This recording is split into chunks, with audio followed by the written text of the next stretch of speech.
What's up? What's up? What's up? Welcome to Mid Ketchup Podcast, episode 27. Just a poet with the soul, with your host, Lofton, aka Mr. Nice Guy, aka Mr. Hayes Adonis, aka when I'm suited and booted, Antoine Cumberbund, and with my co-host, Rajim.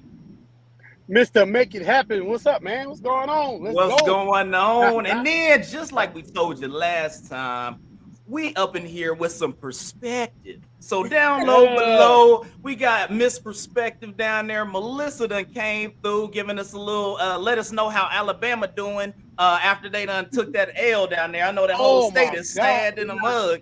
You know what I'm saying? But Tennessee. Too soon. Too soon. Our neighbors, a lot of people. It was the cricket was talking on Facebook feed last night. Yeah. I know it had to be tough. All the fans at? Yeah, I know it had to be tough.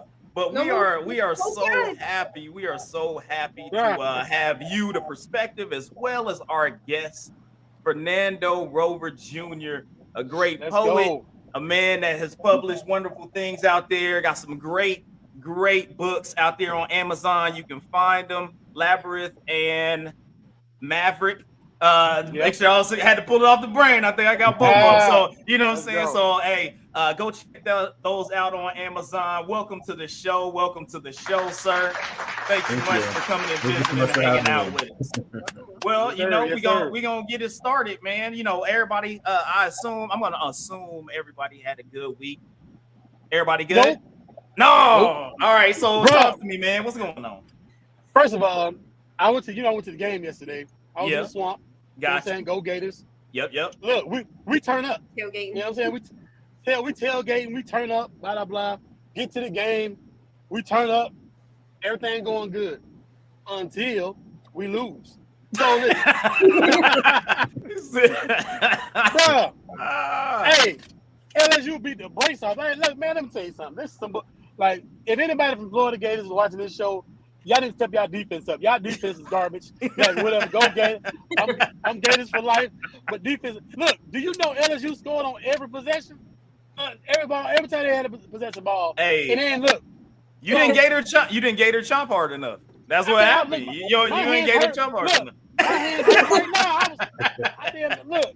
So listen. Let me tell you what else is bad. So I got my Gator outfit on. You know what I'm saying? I got my gear right. I saw the. You know what I'm saying? I was like, man, you seen it? Yeah, I saw you out there Gator shining. I'm about to be gated down. You know what I'm saying? So I wear a size 12 shoe, and I bought some blue and orange Gator Huaraches. Right? Okay. I'm like, oh, these fire. Yeah. I tried them on in the store. I'm like, okay, they fit. I'm good. They 12s. I'm a 12. We're gonna go with it, bro. I get to the stadium, so I'm wearing Crocs all day till I get my gear on.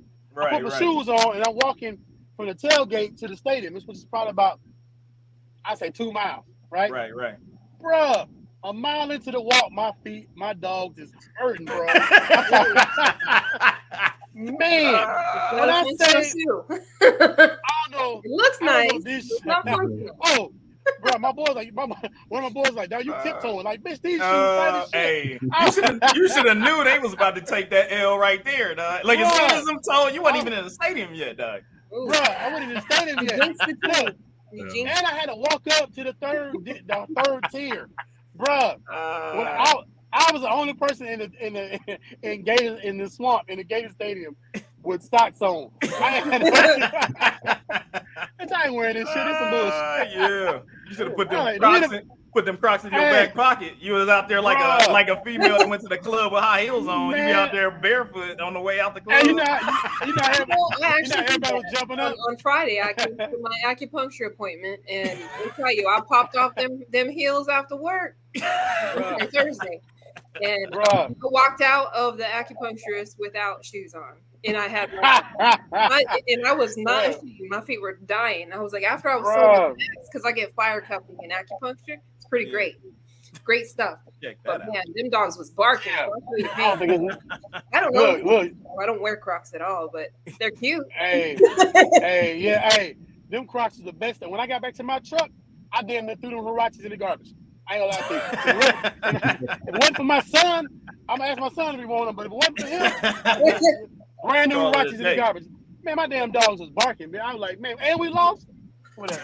I'm done. Done with this shit. Bad day. Sorry about that, man. Maybe if you would walk back to the car, you know, you man. No, I don't know. I know, right? Man, I walk around in Florida Gator socks. In the middle of the street, walking around in socks. Yeah, fuck it, I'm good. Well, hopefully everybody out there had a good week, had a good weekend. But if you didn't, I'm gonna let you know that one of the best things that you can have is a drink of the day. Boom, let's go with it. I love the drink of the day. And the crowd goes crazy. Drink of the day. All right, so I gave you that real bartender last week. This week, I'm just gonna give you some high-end, bourbon whiskey here. I have this Oregon Spirit, you know what I'm saying? So I'm hitting that just with a little ice on it, just drinking it up pretty good. It tastes well, all the way from the West Coast. Travel here, it's fantastic. So hey, check out that Oregon Spirit. It's good if you like bourbon, man. Put it in the glass and do what you do. You know what I'm saying? So Roz, what you got today? So some pumpkin flavor or something? Yeah, I literally just live from the pumpkin patch. Live from the pumpkin patch, dog. I literally just had some apple cider on the rocks. Apple cider on the rocks. You heard me? Like, so when I'm chilling with my granddad, I don't drink, so I gotta be cool with it. Hey, you know what I'm saying? But the apple cider is fire right here. Okay. And I got some apple cider donuts to go with it. So all right. You know what I'm saying? Get that sugar, you got that sugar high out there. Yeah. You know what I'm saying? Apple cider for life. Okay, so Melissa, I see you got you just pulled out the bottle. So what you got there? What you got there, ma'am? I was looking for something. I actually bought it special for myself because I got an incentive award bonus last paycheck, and I was like, I spent a little bit on myself and bought a bottle of Blanton's. Never had it before. It was the first time. Okay, I said, this bottle's so fancy. It's got a little pony on it, a little horse on it. I didn't even open it. Got a little horsey drink. It's nice.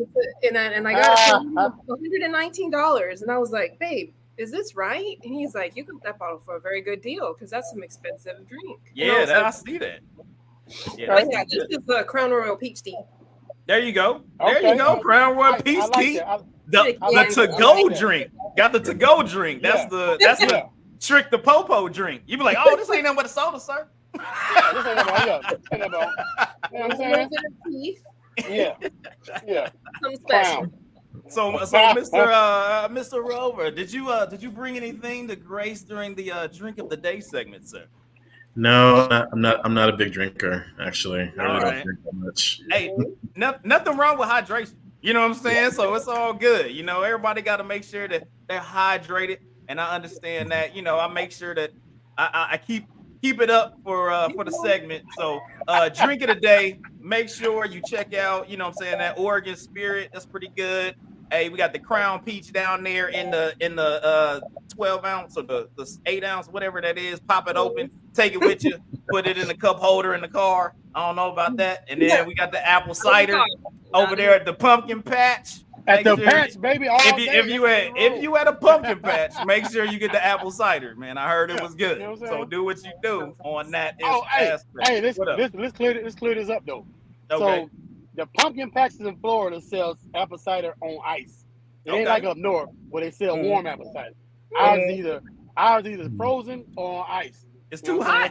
Why would somebody want hot ass apple cider in Florida? Exactly. So when you come down here, fair. Because it's funny because my wife from Illinois, she's like, hey, can we get some warm apple cider? Where?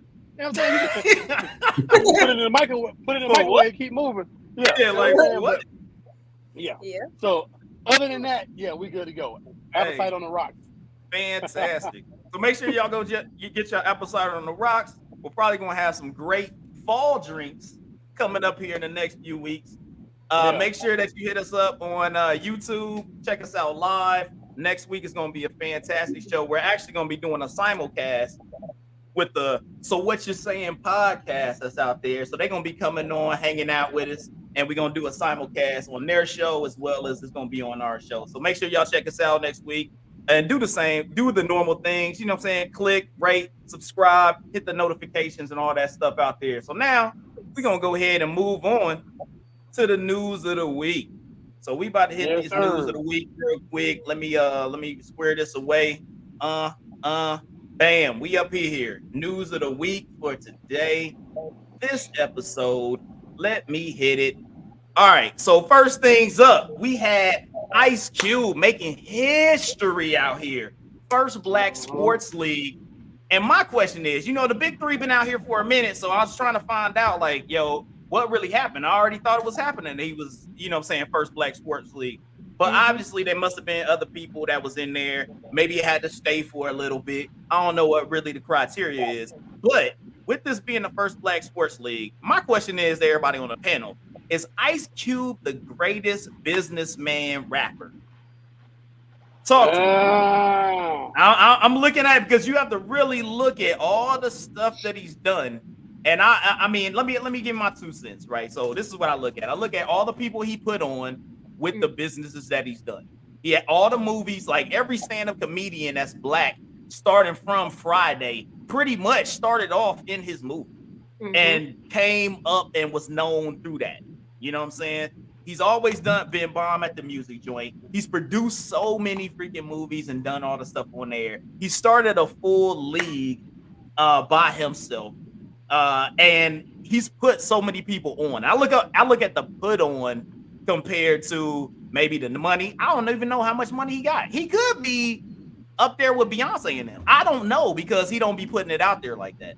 But he obviously got some dough because he done created basketball leagues. He's always producing movies. He's putting people on. And I look at him as of all the other rappers that are those businessmen. They've been great for themselves. But are they putting on people the way Ice Cube put on people? What do you think, Rob? I think, man, honestly, I'm thinking more of Jay-Z as the top because he's put on more billionaires than anybody else. Rihanna started with Jay. Kanye started with Jay. So I don't know. It's Ice Cube putting people out there, but are they really making money? Like, you get what I'm saying? Like, for example, Mike Epps, he worth a couple million, you know what I'm saying? But is he really worth what, say, for instance, somebody like Rihanna is worth?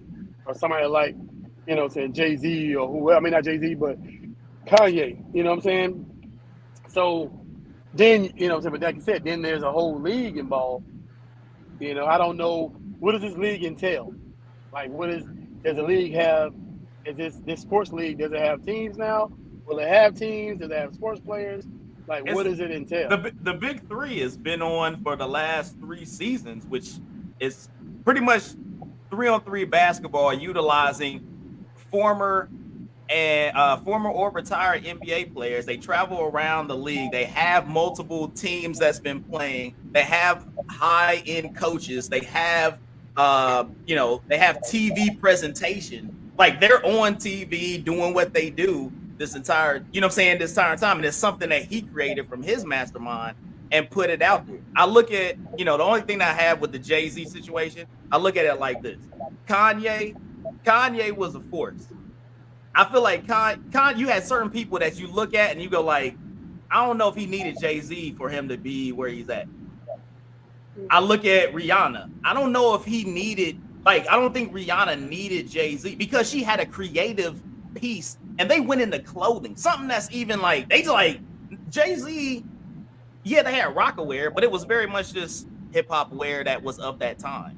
Even you look at freaking Sean John. Sean John was different than Rockaware. Sean John got into formal wear and they was doing other things that was outside of hip-hop. And that's what I look at Fendi and what Kanye's doing is outside of what your normal. His brain is just on a different planet. That's why I look at them and go they probably would have went to where they were going no matter what was happening. Jay-Z was a great, springboard for them. But I feel like they would have already went there. And I feel like Ice Cube really elevated people into places that they may not have ever gotten. Like, I mean, you look at like Cat Williams and you go like, but if you're saying, do you think that he, you know what I'm saying, without that role? Yeah, but I think do you feel like Cat Williams would have been where a lot of those cats had other roles in other movies before they was actually in Friday, you know what I'm saying? It's like they were actually doing stand-up comedy all before that. And yeah, true. I'm not saying that, but I'm just saying the level, because there's levels. I mean, there's levels to it, but those are people that were doing a specific thing, and he shed light on that specific thing. It's not like Mike Epps is out here making clothes. It's not like he's out there like, ooh, I want to be a director.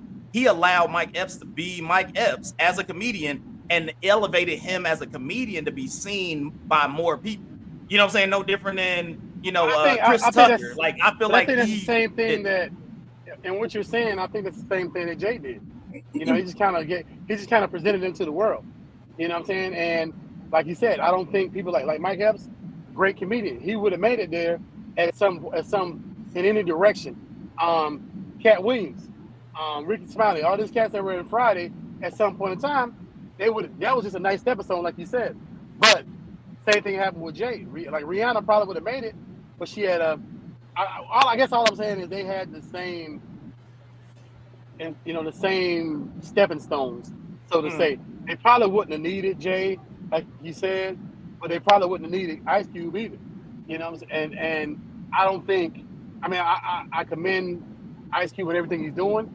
Don't get me wrong, and I'm very proud of Black excellence and everything. So I just don't know if he is the top business owner, because you still got people like Master P. You got, like you said, you got Puppy. You got all these other cats that got huge businesses too. I think they just got to put him in the forefront. He was able to be seen on the forefront this week.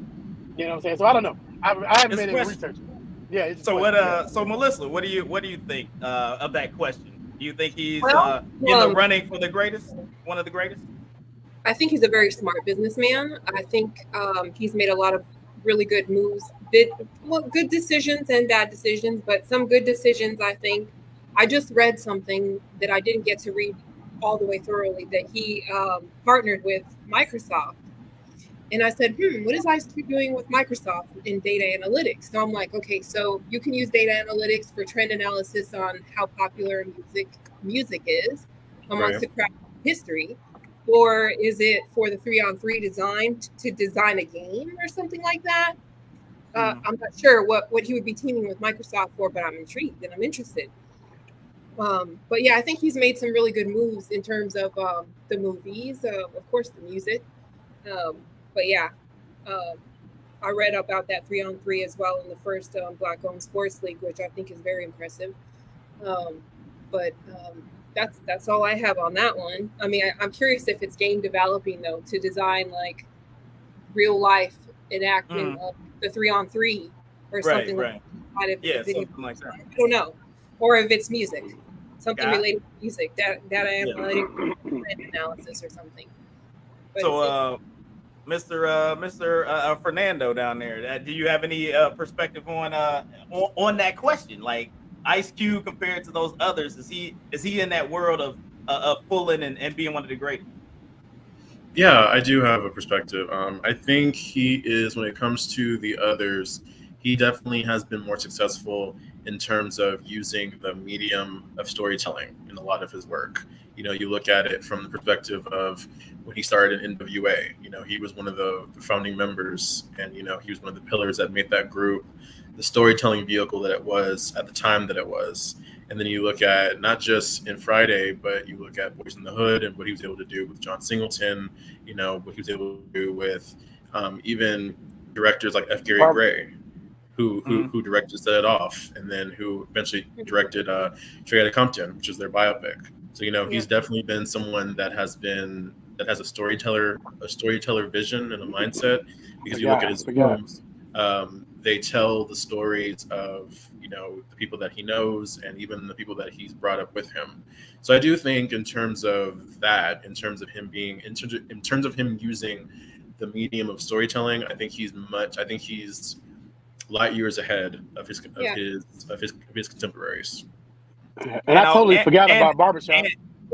And also to add on top of that, he's also created offspring that's also been just as successful in that medium with his child. You know what I'm saying? And you're like, man, like, I mean, he just had his son was in, I looked up and I'm watching, freaking Obi-Wan Kenobi. I'm a nerd with it. And I'm like, yo, it looked like Ice Cube in this mug, but that was his son, O'Shea Jr. is in this movie. And you're like, yo, Ice Cube is in space. And you're like, yo, he's like, yo, that's wild. But I mean, but he's, having that situation of being able to create the offspring, be in that same world, not have them go nuts, be successful in that world and with everything going on. I mean, I also add that to I check the box for him on that as well as Ice Cube doing really good things. Go ahead, Ross. I just like I feel like his son, he don't really have a son. He's the same person. They literally the same person. Like, bro, I like, dude, you cannot deny that kid. That kid is you. I've never seen anybody look more like their dad than like, dude. That's the same dude. That's a person that when they named him Junior, man, it matched. It was like no doubt, like, oh yeah, that's Junior. He should be like say I don't know if he did or not, but he should have played. His son should have played him in the biopic. Like it should have. Oh, he did. Been like he played Ice Cube and Straight Outta Compton. Boom. Yeah, and there you go. I mean, that would have been ridiculous if he played like E.E. That would have been. So no, I didn't know he was in the biopic. Yeah, that was him. He played his dad. Yeah, that's great. Like I was saying earlier, I forgot all about Barbershop. Yeah, I totally got the barbershop. I mean, you know what I'm saying? Like, I mean, even in that situation, like Cedric was doing his thing, but that also, all those people in that movie that made their profiles grow. You know what I'm saying? Yeah. And things that I mean, he's always with that creative storytelling and being able to put people on a platform. He's always uplifted, or at least it allowed those people to take advantage of that situation, which I don't know. There's not a ton of examples in some of the other aspects where they were a lot that got people outside of themselves more shine. You know what I'm saying? Like, you can almost name the people like, oh, they wasn't really getting movies like that, but then they got into this. And it was like, oh shoot, this must getting shine. Like they get more roles and they doing this and doing that. Not saying that they ain't putting their work in, but I feel like Ice Cube really was able to go like, oh, that person has talent. I like them. I think if I put them in this, then it'll allow them to take advantage of that and grow in what they like to do compared to, like in Jay-Z's situation, you got people that they ain't even doing what they do now. Like, you know what I'm saying? They're not even known for what Jay-Z brought them in for. Jay-Z brought them in for rapping and singing, and they don't even do that anymore. Like Rihanna about to do the Super Bowl, but she came up with an album in how long? You know what I'm saying? And so it's like, you know what I'm saying? It's kind of just like, all right, you don't even do that. You know what I mean? So just one of those things. Sorry, guys, but there you go. Sorry. You over there wilding out, man. No, because it keeps falling off. All right, I'm well, I'm glad we got the perspective on here because we about to hit up this new one right here. So Nicki Minaj and Lotto dragging each other on Instagram, and it seemed to start off with the Super Freak that Nicki Minaj came out with is getting, had like 2 billion views or whatever it is. And then Lotto had, what's the name of the song that was like more poppy? That was kind of, she had sampled a song as well. But both of those, Nicki Minaj was mad because her song got put in the pop category and Lotto's song still got put in the rap category. And she was like, hey, why am I getting put in the pop category when this is a rap situation? And Lotto was still doing that. And then that's kind of where the beef inflamed. But looking at it right now, my question is, as I had on there, is rap music pop music now? Ross, what you doing it? I feel like is it pop music? Because I mean, it's really. I mean, my situation was, it's like the most popular music. Pop music is popular music. So is rap music now popular music? I was just gonna say that. So it means that it's popping. So it means if it's popping, then it's pop music. So I don't know. Like I said, so I feel like this. I feel like, we as a culture have bled into every genre of music, and it's amazing. It's awesome.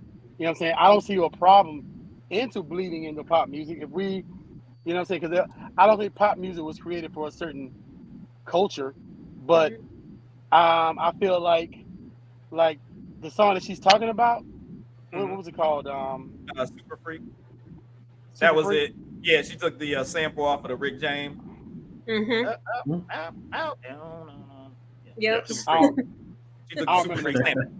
Yeah, Yeah, I don't it's remember out. that. It got 2 billion views or 2 billion streams. So I will say Yeah. So this. apparently I it's wasn't out on there. none of them streams. Girl. I will say this though. Bring home to mama. So Fernando, talk to me. What do you got? What do you think about that situation? So I'm kind of gonna go out on the limb here and be the devil's advocate and kind of go against what Raj just said. When you were saying that pop wasn't really made for a certain culture, I would argue that historically pop was largely reserved for white acts and white audiences, similar to how hip hop was revolutionized by black artists. Now, I will say that what makes it kind of interesting is that pop is short for popular. I mean, you said that very correctly. It's very short for popular, and what we saw in like the maybe late 80s, early 90s, or even into the golden age of hip hop with the 90s, we saw a crossover between pop and hip hop. Like we saw hip hop acts being played on MTV and being played on VH1 and being on huge mainstream platforms that hadn't been done before, and you saw it be elevated to a new audience and to a new level. But I think that what's interesting is that, especially when it comes to like award shows, there's a huge like controversy surrounding like award shows and categories, and especially when it comes to black acts. I think the Grammys are a good example. There's a large history. Case in point, in like I think it was 1988 or 89, the first rap category, and they weren't going to on television. That was a big controversy, even to the point now where you look at categories outside of rap and R&B and hip hop, and you see that in the pop and other categories, there aren't a lot of black artists being nominated. So it's kind of like one of those things where you really have to, it's like this tug and pull of, you want to be, mainstream enough to be seen on larger platforms and move the genre forward. But at the same time, you don't want to forget, your roots. You don't want to forget where you come from, or you don't want to alienate your original audience. So it's kind of a weird situation. So I kind of can see where they both kind of are when it comes to, especially with Nikki's point. I think you read her response or like her comment on it, and I kind of do see where she was coming from, because especially in this day and age, there's a lot of bleeding in between like what is mainstream and what is purely rap or hip hop. Right. So Melissa, what's your feelings on it? I know this is more of a perspective thing, and I don't know if they were just getting salty at each other, but with the popular, is rap really pop music now? Because I mean, how you feeling about that? Well, I think it's incredible when you can cross those lines. I mean, if you look at Selena, she crossed the lines of pop into pop culture from being a Hispanic artist. And that was one thing that, for one, a female Mexican never did. And when she managed to get over, I mean, if you listen to the song Tecno Cumbia, it's got a little poppy vibe, but it's Tejano, Tex-Mex. And she managed to break that barrier. So I don't look at it as a bad thing. This is just me thinking. But I mean, they might think it's offensive because they say, "Oh no, I'm rap, I'm this." But I mean, shoot, you should be happy that you're reaching across boundaries that people tried so hard to not be stuck in for so long, so you can reach a greater audience. Now you're in another category that someone can listen or download your music. Be happy about that. You know what I mean? Because I mean, that's something that people have struggled with for years, Yeah. So I don't think it's a bad thing, but maybe they look at it as like, no, I'm not pop. But a lot of the music does have a little upbeat, poppy kind of sound to it now. It's not it's not gangster rap. Let's just put it that way. It's not. Yeah. But you know, I could appreciate that just from the lyrics itself, being able to reach that or cross that boundary. This is what I feel. Right. All right. Well, once again, we done hit it up, and I think we done hit that one out the park. I mean, I really look at it where, you know, like Melissa was talking about, pop music and hip hop has been blending for a while. I mean, you look at Run DMC and Aerosmith when they did Walk This Way. That was the whole point of that song, was to try to get people outside of a certain skin color to listen to this music. You know what I'm saying? And like, oh, that sounds cool. Like, we can do our little raps and all the other good stuff, and it'd be a good thing. So it's always been a situation where they've been trying to blend those things. What you had, what's freaking, oh, what's No Doubt, a girl from No Doubt, and Eve. Eve and Gwen Stefani. When they, you know what I'm saying? Like, there was always a blending of different types of music that they were been trying to do with hip hop all the time. And then you would have, of course, the R&B with the feature rap artists. They did that for a long time. That would be on the backside of it. So they've always been in the situation of trying to blend those categories and to eventually become what they become. And I also kind of look at, like, you can't be mad, just like Melissa was talking about. You can't be mad that you were been attempting to be popular, and now that you are popular. That's kind of the thing. Like, you're fighting against that. Now you are the popular music, and that's pretty much what it is. Like, I mean, when I look, which I think is hilarious every time I see it, when I look on, you know, the reels, or it's on TikTok, or it's on an Instagram thing, and they're doing some type of challenge, and it's usually from some black song, and you see some 35, 40-year-old mom that's out here twerking and shaking, and you go like, yo, that's crazy. Like, you know, and it's like, and you watch TV, and you're listening to, you watch a, you know what I'm saying, an insurance commercial, and all of a sudden in the background is Baby Got Back. And you like, this is wild that hip hop, that people used to be like, don't listen to that, turn that off, what the heck, that's the background, music to everyone's life right now.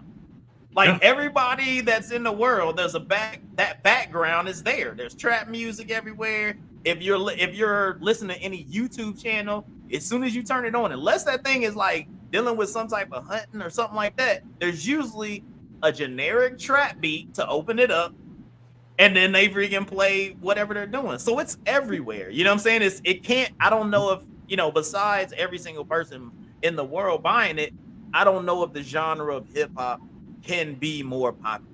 It is the pop music right now. You know what I'm saying? Country artists too feel like certain country artists, I know I've stated how they feel offended to be put in a pop category too, because I mean, you even have to look at the country, because you have modern country where you hear country songs with trap beats on the back. Like, they have that, and they're pretty much like just rapping country tunes on some of these songs, and you're just it's blended into everything, and it's I would say it's one of those things that's really wild that had taken place with everything that's going on. Because I think it's great. All have in common that's mutual among all races is struggle. Poverty that is true. Does not discriminate. It's broke everywhere. Broke is broke. Yes, life will get you broke. It doesn't matter what the skin color is. It will get you. So is death, and so is every other natural, normal human thing. You know what I mean?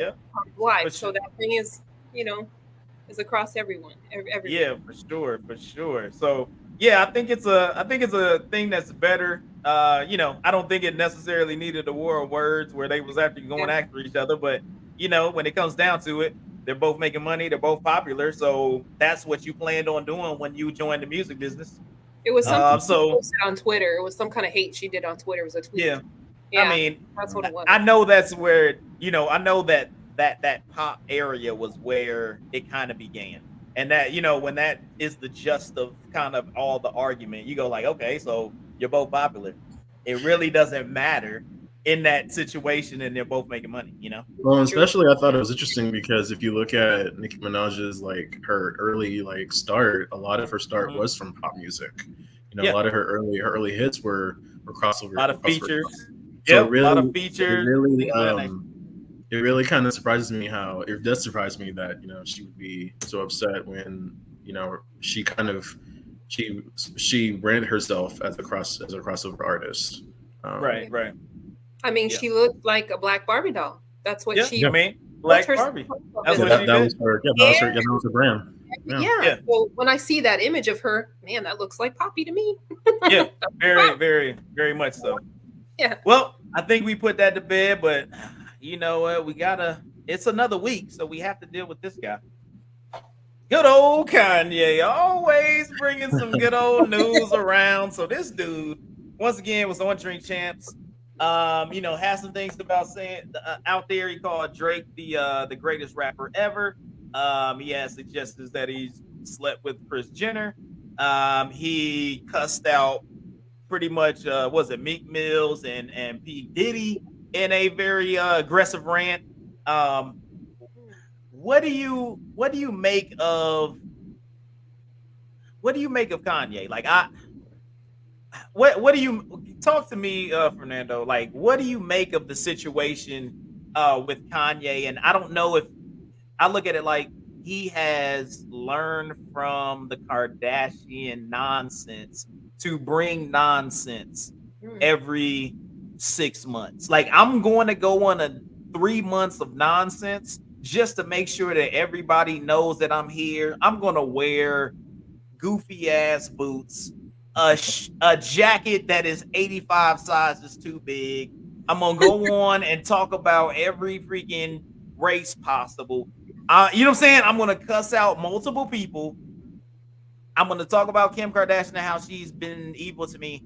And then I'm going to go away for a while. And it seems like that is his mantra that has been happening here. So Fernando, talk to me. What do you feel that Kanye, I don't know what his goal is. At least with the Kardashians, I know it's all about making money.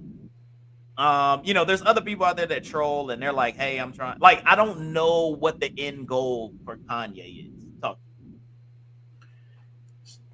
Kanye is the epitome of a tortured artist.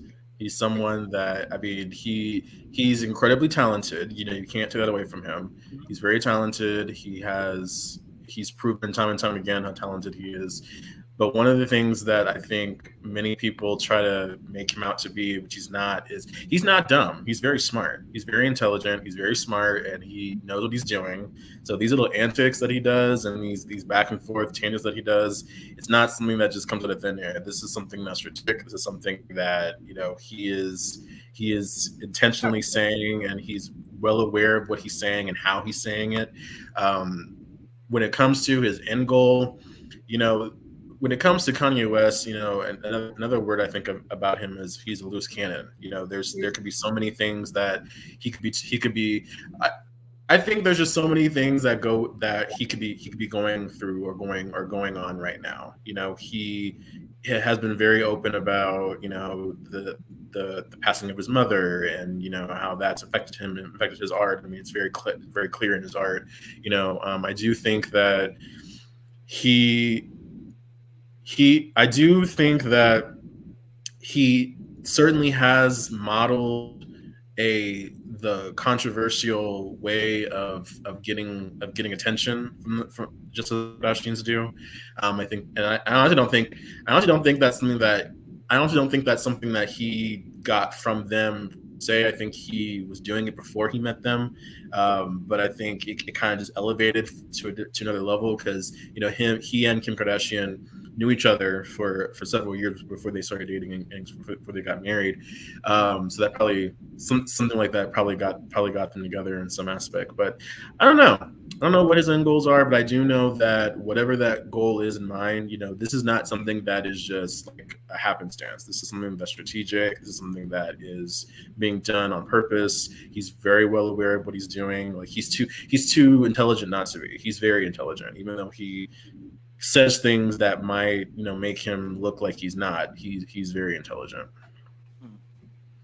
So Melissa, I mean, with everything that you've seen over these, going from the White Lives Matter t-shirt to the Drink Champs to I mean, even LeBron had to take him off of his show, The Shop, just because of some of the things that he had been saying. So they're not going to air that episode of him being on there. It feels like he's on very much on a interview campaign of, hey, I want to make sure that I'm voicing as much as possible, and I will talk to anybody that has a camera. Like, I'm going to say things no matter what. It could be the person on the street with a phone, and he was like, hold up, I'm gonna give you a 15-minute interview, and I'm just a random person. And you know what I'm saying? So he's really been out there trying to state anything to anybody about anything. So what is your take on that, Melissa, with everything that's been going on? I'll have to agree with Fernando. I think he's very calculated in what he does. I've been a fan of his music, earlier days music, not so much his more recent stuff, but more of his underground stuff. And I brought that up before he got super big. A lot of the mixtapes and underground stuff, I used to really, really love that. That's where I first became fascinated with him and became a fan. Some of the other stuff I'm not so much of a fan of, but he has an artist eye, and I love the way he expresses it, especially Runaway with the ballet dancers and everything. It was a beautiful video to me. The long version, I really liked it. Really liked it, but I do think he's very calculated in what he does. I do think it's often for publicity stunts or attention and things like that, or whatever he has an agenda for, and it's hard to figure out. He's hard to figure out, like, what is really going on in that mind of yours, man? Why would you do that? It's like you got some issues in there. We all do. You know what I mean? We all do. We're all working out of some sort. Yeah. But it makes you wonder, like, man, why would you throw a jab at a random person like that, or why would you? Right. It's just, what does he get out of it? I'm not sure. Yeah. And I also look at it like, what if this is calculated and just random? I don't know if. I kind of look at it like, like I said before, maybe learned it from the Kardashian situation, but also a thing of that could have affected the Kardashians, because they're very calculated, but they know exactly who they are, and they kind of gone this path, and it's just like we try to most things try to project having that organized chaos, and they try to present a little bit of chaos, but everything kind of has a end goal and a direction that they're trying to go in. And Kanye is very much one of those where I'm pretty sure he would go off the rails. Like, there's no doubt, like, hey, I'm going to go this way, where everybody else is like, well, we've been making, we're a freaking $1 billion, conglomerate right here doing big things, and you're going off the reservation. You could be messing with our money. And I almost feel like that could have been what happened. Like, I don't know, just because the Kardashians have dealt with so much wild stuff, you're like, yo, man, if Kanye was just like, hey, man, we just gonna ride this train and keep it rolling, I feel like he disrupted their plan. It was like, okay, now you're getting in the way of the bag. You know what I'm saying? Like, you are causing issues of us getting the bag. You know what I'm saying? And I feel like maybe that was the situation of why they ended up breaking up, because it looked like, hey, man, based on all the stuff before, it was like, hey, that was the one person that at least she stayed with, and he was all about her, with everything that was going on. So it was very interesting. I don't know what to make of Kanye, just because he literally says the most contradictive stuff constantly. And like you were saying, you don't know where he's gonna go. You don't know what he's really trying to say. I don't know what direction he's trying to go. It's we're free thinking, but then no, we want to lock people down. No, I want to beat this motherfucker ass. Oh no, but like, so he's just he's so just like sporadic. You know what I'm saying? And I'm like, it's just it doesn't feel like it has direction. And it may have direction in his mind, but it feels like it doesn't have direction with a lot of the things that he goes about. But I'm pretty sure that next week, everybody that's listening out there on the Spotify's and Apples and those that are live on YouTube, we'll be talking about Kanye again next week. I'm pretty sure that that's what's going to be happening. So tune in. That's his whole. Yeah, that's his agenda. You know what I'm saying? So if you like that, if you like the Kanye talk. You like the Kanye talk, we'll probably be back with some more Kanye nonsense next week. That's probably what he learned from her. From you know what I mean? He probably picked that up. I mean, that their whole lives were publicized, and was that really how they are? Yeah. You know, he probably picked that up on. As long as they're still talking about us, we're relevant. You know. Yeah. And I mean, we're not it's like anything out. he was like, "What's the best way to get people to talk about me? Say random things. What's the best way to increase following?" And this is the thing. This is the secret thing that I feel like DJ Khaled got from Kanye. Talk about God. Yeah. Put God on everything. And it's like, and then you go like, because Kanye, as soon as he started doing the church deals up in Montana and everything like that, it was like, boom. All of a sudden, he had people that weren't normally listening to Kanye were listening to Kanye. So it increased the people listening. And as soon as DJ Khaled had gotten in the studio with Kanye West, and you started like, God Did came out.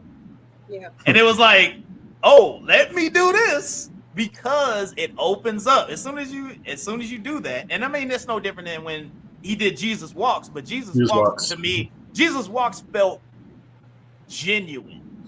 Yeah. You know what I'm saying? Like, it felt genuine. It felt like I've been through something and this is what got me through, and he spoke about that in the song. Yeah. I feel like this is more of a, I see it. Like, oh, hung around Trump.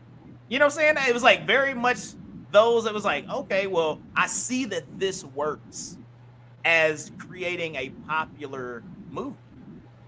You know, and I mean, nothing wrong with DJ Khaled and what he was doing, but I feel like that was very much a thing that I saw that came out of them working together was, oh, I'm gonna name this album God Did. We all hit the God Did joint. We godding it up all the time.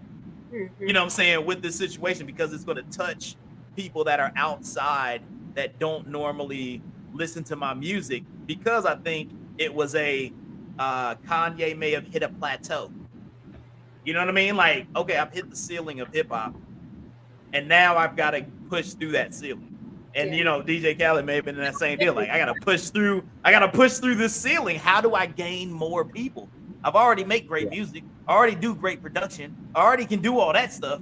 How can I take my stuff to reach more people? Yeah. You have to touch it. You have to tap into something else. You got to tap into another genre of music. You know what I mean? You know, so that's just my little, you know, looking at it from the outside. Well, I mean, what do you think? Do you think that's something that's feasible? I think it is feasible. I think that, like I said, you know, Kanye he's like a conglomerate of a hip hop performance artist. So, you know, performance artists, like if you like literally a performance artist's job is to invoke reaction, whether it's positive reaction, negative reaction. What they're trying to do is through antics that we might see as like crazy or weird is actually intentional. That's the whole point. Their point is to get us to look at them and to pay them attention towards a topic or towards a theme that is going on behind the scenes. So I think, you know, when you look at Kanye West and you look at his infiltration into spaces, into political spaces, into religious spaces, that is an act of performance art, in my opinion, because he really is. He's using his art. I mean, again, like, you're right. He does have an artist eye and an artist mind.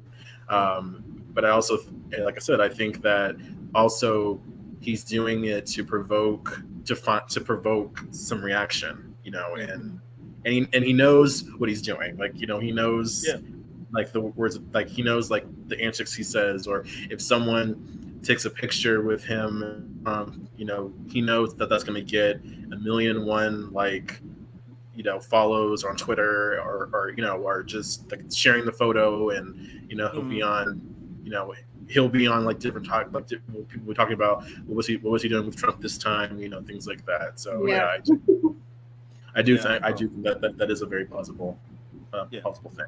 I do. But you got anything else there, Melissa, to add? Well, I was thinking there was something that I was reading the other day. It was actually applicable to one of my business classes, but it's a way of design where you study the behavior of people in order to build a product that they'll like. You know what I mean? So in a way, it's almost like I wonder if he's so disattached from how he used to be because he's not a normal guy anymore. He's rich. You know what I mean? Right. He wants to do this stuff with invoking people or a reaction from people to see and get to the nitty gritty of how the people think. Read those comments. Get that feedback from them to see what is the now? What is the struggle between the people now? You know, versus where he was at then. Is this a business tactic?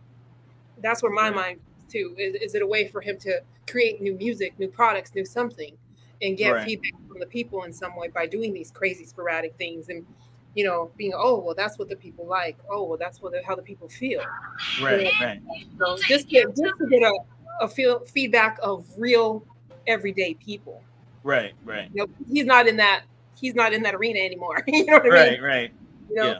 Yeah. I mean, he's done some interesting things, like making what some of the workers at Gap like put his clothes he designed in a trash bag so that the people that come in and buy it know what it feels like to be homeless. And I was like, they don't know what it feels like to be homeless because they in your store. Like they just like that look. You just gave them a feeling of they about to go donate something to the homeless. That's what it was like. Oh, I forgot that I didn't want to donate that to the homeless. I'm gonna put that out and actually purchase. So I mean, it's things that you know, he's trying to present that I don't know if it's hitting the mark on a lot of the stuff, but you know, it is what it is, and we'll have more to talk about Kanye West next week. So come join us. I know he'll be there. I know he will. So come join us. We will be talking about Kanye in some sort of fashion next week on this show. But we're gonna keep it moving because I also have an interesting thing. We had Cardi B and Gorilla. She happens to be doing big things out there. She don't mess with you know what I'm saying, them broke dudes and them suckers out there. So it was kind of interesting. I happened to be on there. She gave Cardi B an extravagant watch and some other stuff as a birthday gift. I don't know how long they've known each other, but my whole thing is and I've seen more on Instagram and Twitter and things of that nature of hip hop artists generally that have been given gifts to other artists that are like extravagant. I don't know what this means. It's really odd to me, some of the stuff that's been out there with the gift giving. I don't know if it's the rite of passage. I don't know if they just got so much money they just don't care because the other person can buy it too. I don't know what this extravagant gift giving of other artists, and especially like Gorilla being newer to the industry and things of that nature. I'm wondering if these gifts that I see of newer artists giving it to, I seen something. What was it? Some artist gave something to a basketball player for a gift, and like, you know, it was like some extravagant gift that they had given. I'm wondering if this is like a rite of passage thing, or is it I'm in the door, or hey, you're gonna help me out with features, or it's like a thank you gift for helping me get into the industry. I don't know what that is. I'm trying to figure this weird thing out because all these artists are now giving out all these extravagant gifts. What do you think the purpose, Melissa, is of these extravagant gifts that you're seeing these artists giving each other? Well, just like you were saying, you're not sure if it's a tit for tat or if it's coming from a genuine place. But, you know, if you look at a lot of the mobster movies and the gangster movies and the drug cartels and things like that, when it comes to affiliation in a mob, right. Lyrics is really written like is giving these handsome gifts, these monetary gifts as not really a peace offering, but kind of, you know what I mean? Right. I got you. This extravagant car, you know, just so we can do business together in the future. It is a rite of passage in a sense. You know what I mean? Like, you know, I don't know. I don't know what kind of gifts they actually received from each other. I think you said it was a watch or something like that. Yeah. But I think if you're gonna go big, you better go big. If you're trying to do kind gesture to someone so that maybe you can record music together. I don't know if that was their intent or right. You know, but people have been doing it for years in the mob world, you know. Give you get some gifts as a peace offering or a treaty, so to speak, or hopes to do business together. You know, it's just one of those things. Yeah, that's interesting. I didn't relate it to that mob style of gift giving. Make sure that you come in and give the Don. Everybody got to have a gift when they come give the Don something. You know what I mean? So it is kind of interesting that that could possibly be a thing. So Fernando, like, what do you see as that? You feel like that's going down the right path with that? Kind of. I do agree with Melissa. I do think that there's something to be said about it being like a rite of passage, perhaps, to show a sense of camaraderie amongst each other. I find it interesting, a very interesting dichotomy, because we just talked about Nicki Minaj and Lotto, and now talking about Cardi B and Gorilla, and how one predicament was very negative in terms of their interaction, and then the other one is very positive. It's interesting to see that there's multifacets within the hip hop and rap community, and I don't know. I do think that might be a sort of a act of, you take this gift or you take this as an offering from me, and then maybe we can do something in the future, or just to show that there's no bad blood or something of that nature. I think there is something to be, and it's not just like Melissa, it's not something that is only unique to this community. I mean, you look at even the pop community, there were stories about how, what was it? I think it was in 2017 when Adele won Album of the Year, and she gave Beyonce some flowers because everybody wanted Beyonce to win Album of the Year that year. I mean, that was Album of the Year to everybody, and she won instead. You know what I mean? And so that was a big, ordeal. And I think for months on end, they were talking about like back and forth, not back and forth, but just again, what was Adele saying with that, with her speech? What was she doing with giving her the gift? So it is interesting to see that, and you always. I mean, Adele's album was dope though. It wasn't like it wasn't dope. Of course, it was. I mean, it was. It was. It very much was so. And I don't know. I think whenever you give a gift, whether it's props, whether it's a tangible gift, I mean, it's hard to argue that there's no meaning behind it or no intention behind it. Yeah. It's just what that intention is and how far to go. It makes you wonder, like, was there a symbolism behind the watch? Is it the time is now? You know what I mean? Is it what is it? Yeah, that'd have been serious. Especially because like in other communities, like flowers, for example, when you give like a rose, it means something. When you give like a sunflower, it means something. When you give, each flower means something different. You know what I mean? So I do think that there is something to be said about what that symbolism means. Yeah, that's good stuff. That's good stuff. I think we, when I brought up that question, it was very much about trying to figure that out, because I didn't understand it. It felt just very different to me, knowing that everybody's in there trying to get what they got to get. Also, it meant that everybody's making crazy money if they're out here just buying gifts and I just showed up. You know what I'm saying? It's like, hey, I just got my first song and album, and I'm out here just like, yeah, man, just throwing money all over the place. Which I'm like, wow, that's amazing. That's very different than the way it used to be. But having that and just because it's been more regular, it feels like it's kind of in that mob deal, like you brought up, very much rite of passage, or the thank you for, hey, maybe Cardi B got on there for $0 because she was like, oh, that's gonna be hot, and this was the payback, or you know what I'm saying, or something like that. It was very different way that they're interacting nowadays. It may be with the way they're doing it. A meaning of respect, though. Anytime you come to a person's home, you know what I mean, for a dinner. No doubt. You never come to the table empty-handed. You don't. Yeah. So whether you bring a bottle of wine or a dish or something like that, it's just respect. You know what I mean? Understand. And you pay homage to the people because you're breaking bread with these people, and that's a symbolism. Breaking bread or making bread. Oh, you like that? You know what I mean? It makes sense. It makes sense. It does. We gotta look like we got through all the major topics, but there was a couple other topics that this was other things that happened to be in the news that was going on. I had to put, what I'm saying, there was a song out there that was like Murder She Wrote. Oh yes. Murder She Wrote. So I had to, Angela Lansbury, man, R.I.P. She had passed away. She was the main actress in the show Murder She Wrote, which I assumed during that time frame was the lead of the Murder She Wrote situation on that song.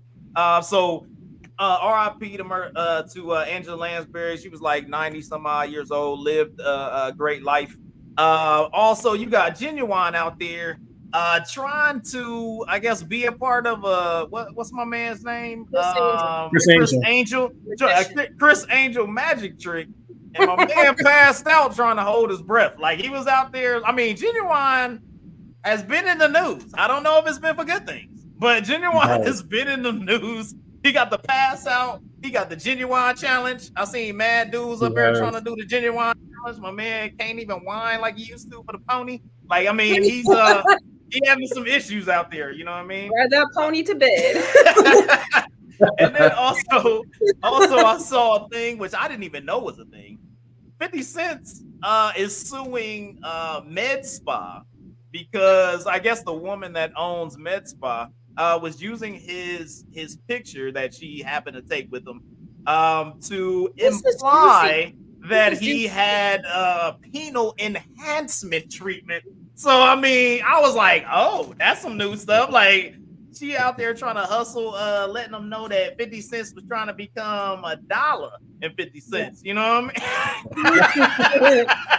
He was out there trying to extend it out there. You know what I mean? So I was like, that's quite interesting. You know what I mean? And that was a juicy one for me. Interesting. What you got to say, Melissa? What's up? When I was reading, I didn't get to read a whole lot about it, but this Dr. Kogan person who I guess he had some type of service at their spa. Okay. So if it's something that you don't feel comfortable talking about, what is so controversial in comparison to a penile procedure? Okay, so I mean, he has bomb looking abs. He always has the muscles and stuff like that. Do you have like some fake muscles? It's the male. He was doing the male BBL. I guess that's what it was. He was male BBL. Well, see, they said that he was associated with it, but they didn't say he actually got that. So yeah, he was supposed to have gotten some type of service for free for using his photograph, but because she kept using that same photograph every time it was mentioned with the penile thing, so it was like, it made everybody think, yeah, he must have that. Yeah, and it brings me up to a very sensitive topic for most men. Okay. Is cosmetic procedures in general. Like, not a lot of men really talk about it, but they get Botox, they get all this other stuff done, but they don't like to talk about it, like the abs work or the gastric bypass for weight loss or different things like that. But there's a stigma attached to it because they feel like they cannot speak on it. I mean, I would say gastric bypass. I would say gastric bypass. I don't think there would be a stigma to that. I feel like that would be like, especially normally if you're getting that, it's a, I mean, that's a weight health thing that you're trying to regulate, right? I mean, and I would assume that's for weight regulation and health. Right. So I feel like that's just like getting a heart bypass. You're like, okay, you trying to get your heart, you trying to stay healthy, right? Now, adding some abs or getting lipo or things like that's very cosmetic. Like it's different than, hey, if you just work hard, if you just work out and do, like, because you see guys, the superhero teams and all the other stuff, and you rich people out there rich, you can obviously get these people and be like, yo, work out, let's get it. I can change my body up real quick. You seen, Chris Hemsworth, with Thor, and they talk about how much he work out, and you see The Rock, he always working out. And you got Kevin Hart, so it's not even like the big dudes all the time. You got Kevin Hart works out those, so it's like you can do those things. I think it would be more belittling to those that are the men's if you was out there getting lipo and stuff like that. But you don't see them share it as much, is what I mean. You don't see them share it on. They ain't gonna share it. Reserved about sharing that. Like I've had gastric bypass, was a revision to a sleeve that actually didn't go very well initially, and I had acid reflux issues, so I had a gastric bypass.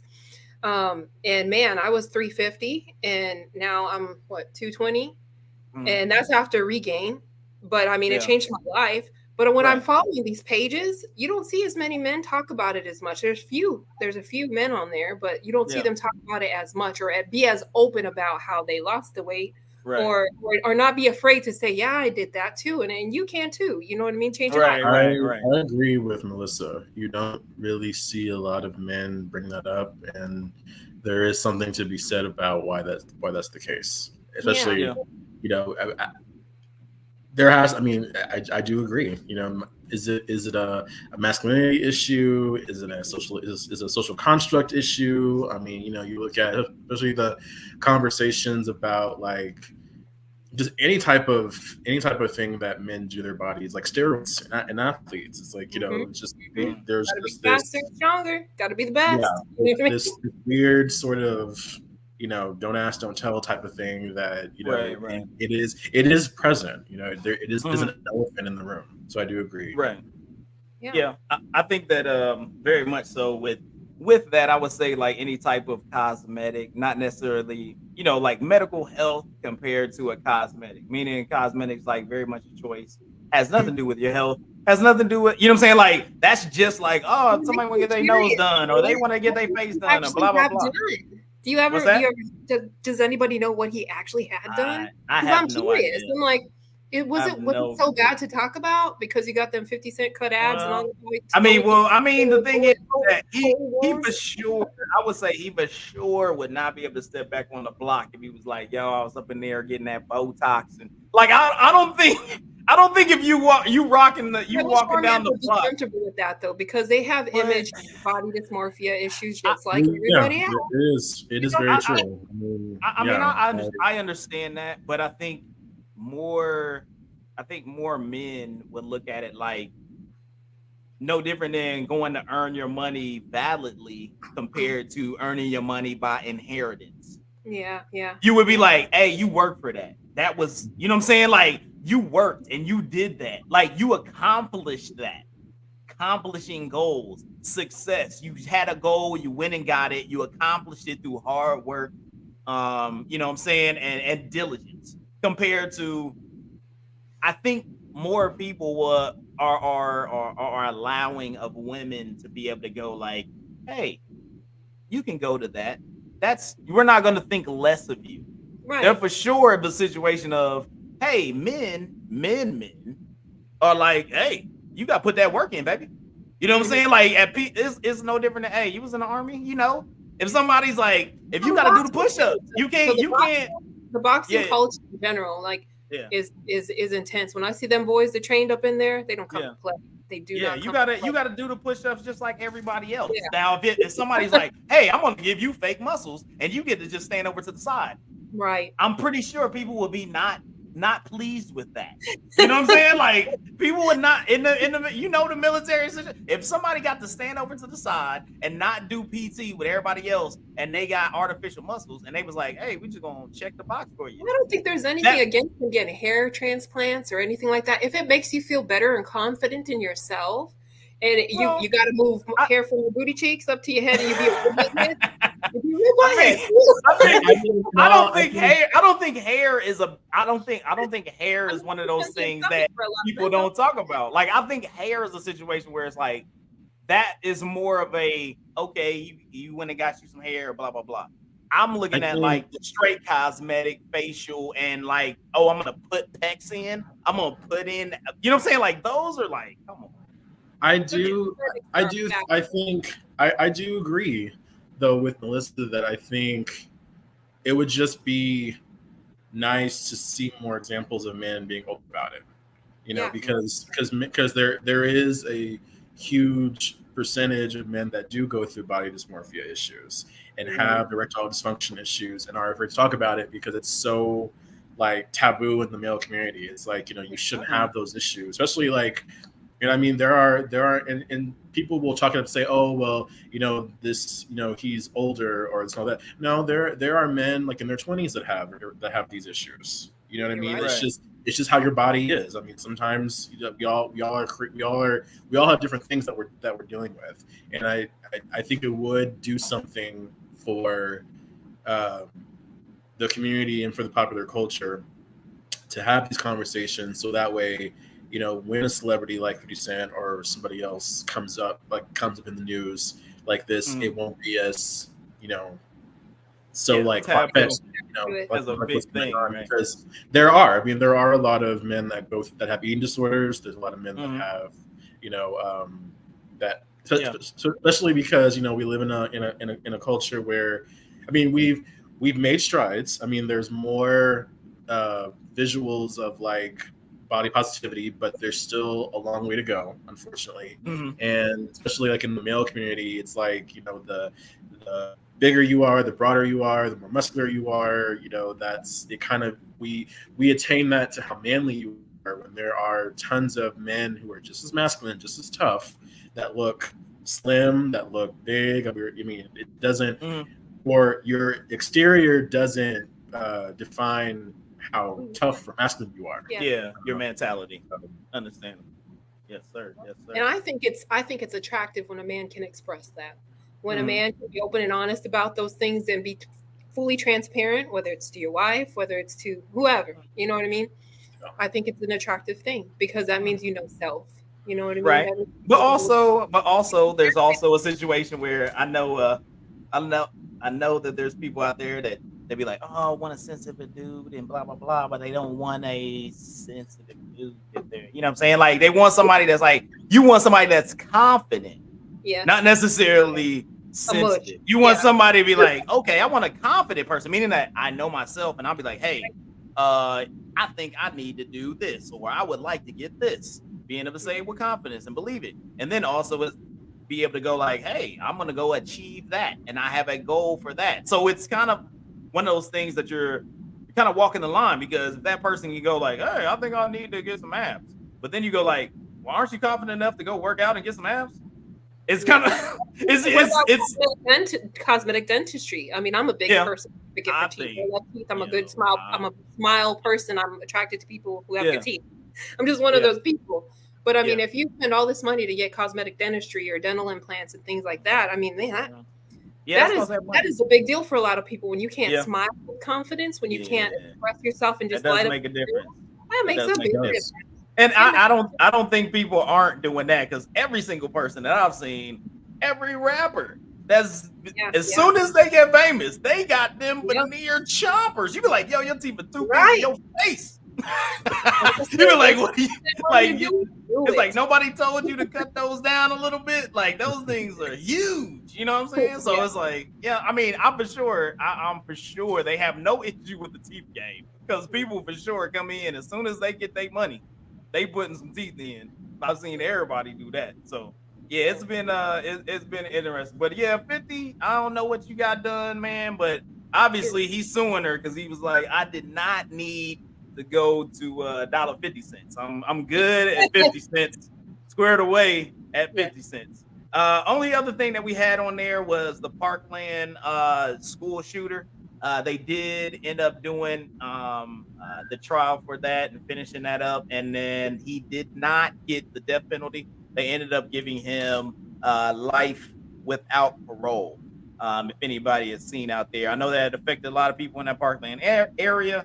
And things like that. I thought that they were going to, drop the bomb on that dude, but they went ahead and gave him life without parole. So, did you guys check any of that I actually did trial or anything like that? I didn't read up on that trial, but that is something else. That is something else.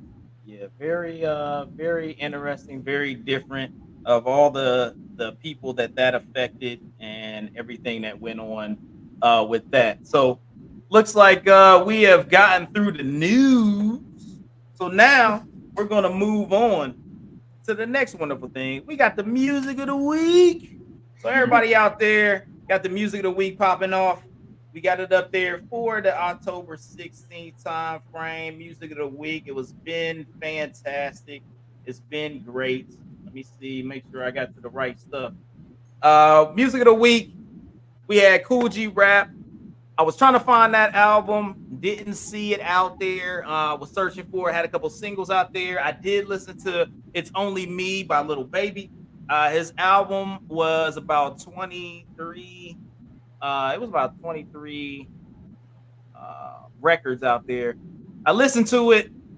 It was close to being the Mint Ketchup Spotlight, but I listened to a better album. So it didn't make it. It didn't make it. It was a lot of the same beats, trappy beats, and Little Baby doing Little Baby things. So it was good. If you like Little Baby, go get that joint. You got Maybe, Laugh So Hard It Hurts, Young Stacks Fifth, which is Raheem Supreme and the Wi-Fi God, and then you Chapters of the Trenches by T Grizzly, and then Mata by MIA. The MIA was pretty daggone good. I did like what MIA was doing with it, a little different. She jumped into her Indian heritage a lot on that album, had some good hits. She was if you don't know MIA, and I got swagger like us. You know what I'm saying? She had that little, you know what I'm saying, that little snippet because she had the song, and then they did a little deal with the rap piece on there. But our spotlight was at T Grizzly Chapters of the Trench. The thing that I really enjoyed about this album is that the album is a full story. He is literally telling stories throughout the entire album that tie together. And it's almost like he's just sitting on his porch where he lived in his hood, and he's giving you stories of things that happen in his hood. As you see on Robbery Part 4, there's other parts of the robbery that take place in there. Jay and Twan Part 3. There's other things on the Jay and Twan parts of the story. That's the one part of the story that I really enjoy. Miss Evans. The Miss Evans 1 and 2. This story that he's telling is about two homies in high school that like Miss Evans, which is their teacher. They bet each other who can hit it. One homie comes at her, isn't able to get it. The other homie looks at her Instagram, figures her out, sees how she is, comes at her like very adult and like an adult with it. Freaking ends up starting a relationship with his teacher. Wow. His homie gets mad because he hits, and he ended up sending a little video to his homie because they had a bet so he get his money. He was like, yo, I did it. His homie ain't believe. He sent a little video showing old girl. Then he gets to school. His homie is like, yo, tries to blackmail the teacher to allow him to hit. So then they end up getting in a fight because at that point, the dude, the kid, and the teacher, they starting to fall in love and have like a real relationship. Like it was I was like, oh, this is dope. I was like, this was a dope storytelling. And this is like T Grizzly. I was so super surprised when I started listening to this album and really found out the way that he had it laid out. Because I've done T Grizzly albums before. And it was kind of like, all right, I was cool with the cadence, kind of had a certain type of vibe as of the beats and things. But I started listening to this when it really started listening to it intently and listening to the stories he was telling. And I was like, this is a good album. This is a really good album. I think it's a very good listen. If you want to hear a story being told over trap beats and everything is audible and you're not going to be, you know what I'm saying, it's not some mumble rap or anything like that. You'll be able to hear everything. And it's a great listen as of from beginning to end because it's just him telling stories, which tells a lot about his writing, his prowess, and the things that he can actually do as an artist.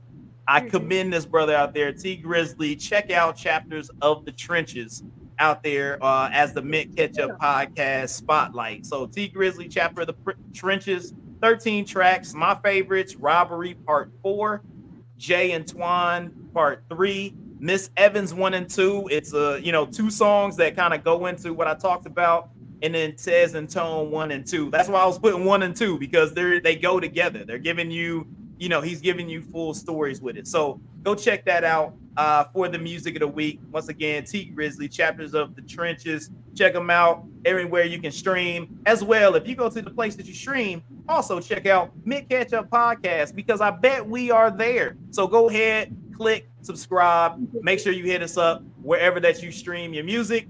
I'm pretty sure that we right there as well, so you can stream the podcast if you're listening to it just over your streaming platforms. All right, sir.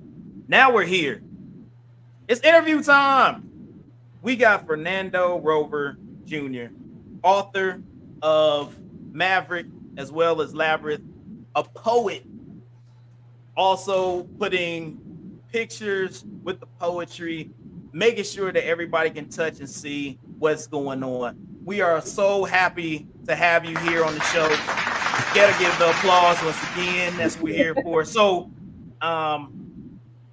with putting your books together, I saw that you're an award winner in 2019 for poetry for that amateur. Got the total deal that you had won for, but award winner. And I wanted to see like what type of musical influences were a part of your poetry, because poetry is, hip hop is that music, lyrics is poetry. So what type of music, what type of musical influence did you have that kind of went along with that poetry? What's the rhythm? Because there's always a rhythm. I mean, myself, my co-host Regime, we did music together. Melissa writes music. Like there's a rhythm. There's always a rhythm. Everybody has their own cadence in their brain. That's how you get your style. That's how you get your rhythm. How did you come about, and what things influenced your rhythm when you were creating your poetry and your books? So when it comes to my influences, I have a really broad spectrum of influences. Probably one of the best influences I have when I write or when I'm writing is I think of the hip hop group the Fugees. Nice. I definitely like them. I think their album The Score is probably one of the best for storytelling. From the beginning to end, it's a story. But what I also commend the Fugees for is that even as solo artists, they have achieved artistic integrity in their own right. Lauryn Hill has, Wyclef has, Pras has, and yes. I do wish that they would come back and do one more album, but that's there. But yeah, I would say the Fugees is definitely an influence. I'm a huge storyteller fan. So like Common, I'm a huge fan of his. Nas, and I'm a huge fan of his as well.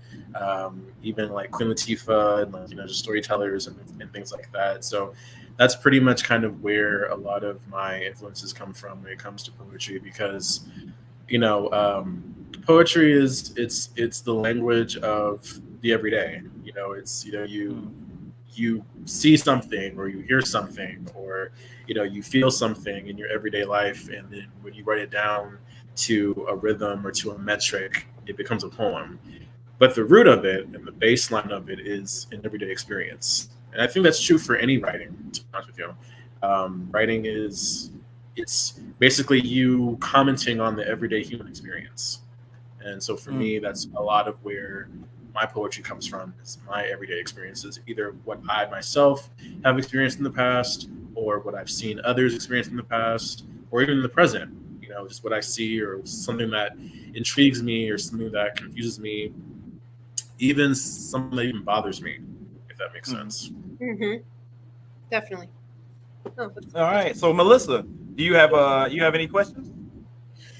Well, I didn't get a chance to read your book, and may I make a recommendation? Is it possible that you offer your books also digitized format so people can purchase them and download them on electronic format? Because man, I really wanted to read your stuff before the show, and I was like, man, paperback, and Amazon will not get it here in time. But I wanted to get a little more insight, and it makes me curious about the title Labyrinth. I know Labyrinth with David Bowie is one of my favorite movies of all time. As a kid, I've always loved that movie. Yeah. The glass balls and the magic and all of it. It's a good movie. But I wondered where you got the title from, if it was working through an internal maze of some sort, or if that was. I'm curious of where the title comes from. Sure. So a few years ago, I got a chance to travel abroad in college. We went to Scotland. It's like a little tiny island called Iona, I-O-N-A, and myself and 10 other students and 2 professors, we went on this 2-week pilgrimage, if you will, and it was interesting because it was 2 weeks. We didn't have our phones, we didn't have our laptops. Like it was very much in a remote area. There was no like televisions anywhere. Like it was kind of like going back in time because our only source of like news was like newspapers. So that was very interesting, to get your news like through just paper, like not being able to like look at it in real time, which is good because the whole point of going there was to unplug in the first place. So it wasn't like this big ordeal, but it was something different. And when I was there, there was the island's pretty small, and everyone that's on the island, they basically signify who all is there. So you can walk around, and if somebody sees you, it's like, oh, you're with the group. Like it's that communal. And I was walking around and I was exploring, and I came across this rock labyrinth. Basically, it was a labyrinth made of rocks, and it was like village of the ground and all that kind of stuff like that. And came across it. The groundskeeper was there, and I asked him. I said, "Hey, what is that over there?" And he was like, "Oh, it's a labyrinth." And I was like, "Oh, okay. Well, what is that?" And he said, "Oh, it's basically this pilgrimage pathway that you can walk and meditate and kind of work with your internal whatever internal problem you have. You can sort of walk through that, and you can meditate, and you can even leave. You can take a stone or a rock with you, and it represents something you're trying to let go of, or something you're trying to, so either something you're trying to let go of or something you want to unpack or leave behind. And so you walk it, and then you go to the center, and then whatever it represents, you drop it there, and then you leave it there, and that, like, metaphorically and literally, you leave it there. So that was interesting because I had never seen a labyrinth before in that way. And I remember, going through like the gift shop and the different buildings that were on the island. The labyrinth was a pretty consistent symbol everywhere. I mean, it was everywhere. And when I got back from the States, it was like kind of living in my head for several weeks. And I thought, I want to use that as something. Cause I've been a writer, for a long time. And I was like, I'm going to use that. I don't know if it's for a story or it's for a novel. I don't know, but I want to use that, like the theme or the title or the word labyrinth for something. And around that same time, I started, and really the book itself wasn't like, oh, I'm sit down and I'm going to work on a book and that be that. It was really something that was organic. It was something that was one poem here, one poem there, every for a couple of months, and then as time went on, I kind of collected them one by one, and I thought to myself, okay, I mean, I've never published a book before, but I mean, I have all this information, I have all these poems, and I want people to see them. So the best way to do that is to get them published. And so and of course, I remember I did study English in college, and my professor said, when you title something, it has to be an overarching theme in your work. So whenever you're looking for a title, it has to tie the whole project together. So did you write it last? Was it the last? Yeah, makes sense. Yeah, so Labyrinth really was, for that project, it tied up together because that book is particularly about experiences of Black men, and I think being a Black man is its own labyrinth because you go through so many different journeys and so many different directions and so many internal struggles, if you will, and you always have to find your way back to the center of who you are. And so that's really what the overall thesis of a labyrinth is, at least for the poems, are for that book. And then for Maverick, which is recently published, I'm a huge film person. I like film. I like, and not just like mainstream film, but like indie films and art films. Like I like films from a storytelling aspect. And one of my favorite filmmakers / photojournalists is Gordon Parks, who was the director and writer of Shaft, the original Shaft. And But before, a lot of people forget that before he was a director, he was a photojournalist. Like he went around the country and took photos for like Newsweek and Life and all these different mainstream publications, and he would take photos of like everyday people, like families and poverty-stricken people, and gas being spilled into the ocean, like there's all these different things, and they were very captivating images, and they told the story of what was going on in that image.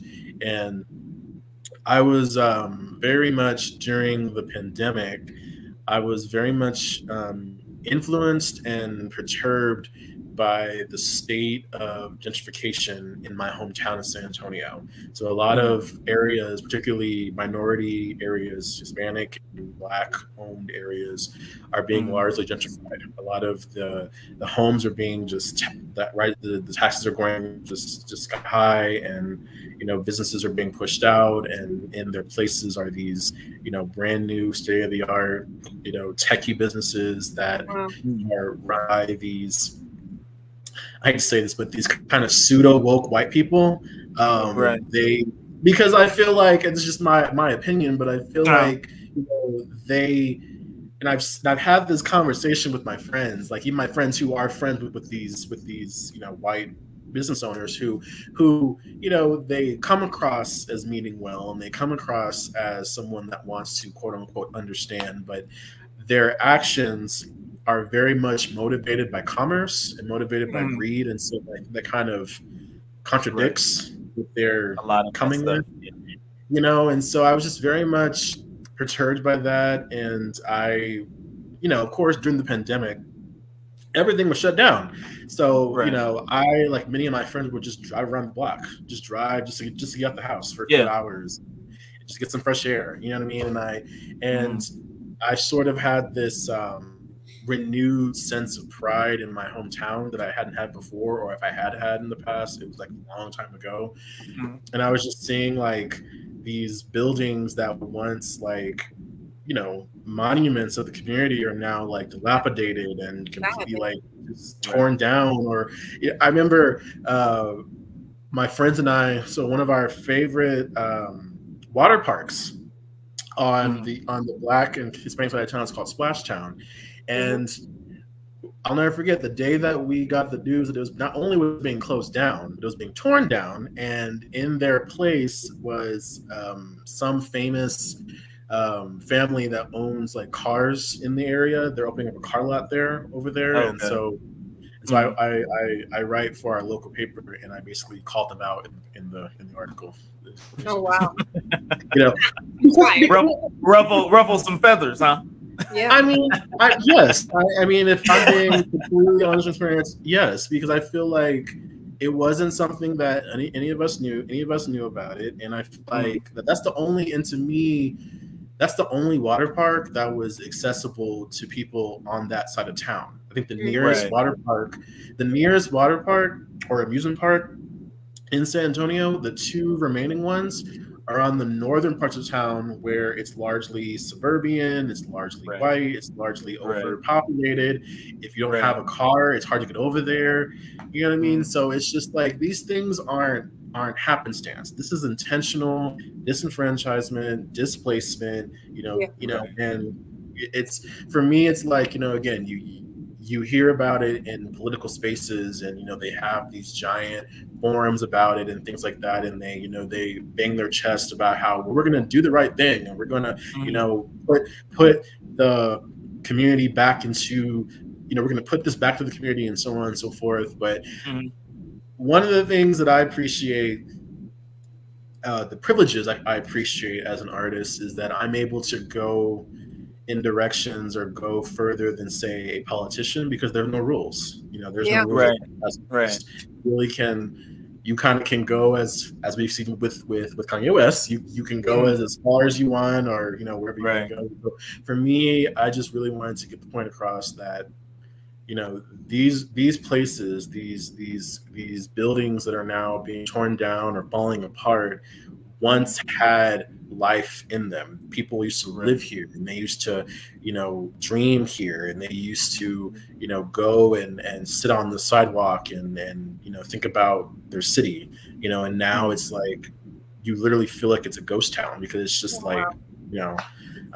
so that's really what Maverick was about. And if you look at the literal term or the definition of Maverick is somebody that goes against the grain, somebody that is that doesn't follow the rules. So that's kind of where it came. That's what the direction I want to take that. I like that. Well, fantastic. I really appreciate it. We were able to, touch base on the Labyrinth as well as Maverick. Make sure everybody that's listening out there, go check those out on Amazon. They're in paperback. And make sure you make that order. Check out my man, Fernando Rover Jr. It's been a great time, but we got one more thing that we got to do for you. We also have to respect your deck, man. So we have this thing called Respect Your Deck. And because this is, it's music related, and we talked about how music was related to how you did your poems and how you made your books and things of that nature. We usually ask like 3 questions. We ask, everybody wants to know, what's that one artist that you are like, hey, it doesn't matter what that artist puts out, that's what I'm going to. That artist is coming out with an album, I'm buying it no matter what. What's your number one artist that no matter what's going on, artist or group, I'm buying it no matter what the ratings or what anybody says about it? Is it like outside hip hop or is it just within any music? Go to. Okay. What's your go-to? Oh my go-to when it comes to music is I'm gonna surprise people by this, but I mean that's a good thing. Is Sade. Okay, Sade. All right, love her. Love her, not a fighter. Because and I think I respect her, not only her artistry, but I respect her ability to keep herself like grounded and keep herself kind of protected. She's not really somebody that's like out there and doing stuff. And she speaks directly through her music. And I think that's the best thing to do as an artist. Because I remember Beyonce did this interview about how music now come to subsidiated with like everyday occurrences. Like she was saying how artists, whenever you buy an artist's work, it used to be you bought their work because you loved the music and you appreciated them as an artist. Now it's like you're concerned about who they're dating and who they're married to or who they had a beef with or who they, what this song is about because of this, controversy. And it's like the art's kind of being left, like it's kind of being left behind in a way. And one thing I like about artists like Sade, but even artists like Prince and other artists, they put their artistry in the forefront. Their personal life was completely irrelevant. That's how everybody was. That was the social media thing, because that was where, as of right now, that's where you get the bag, as they say. You get the bag. If social media being wide open, just saying everything and anything because you're trying to get followers, because that's the bag. So that's the thing that's new. And then when it does go down that path of, oh man, it's messing up stuff, and all of a sudden I'm in beef with people and things of that nature, that's a part of the bag now. Like you just got to be like, all right, so now you blow the beef up even more, you hype it up instead of going, hey, I'm gonna go talk to this person and squash this.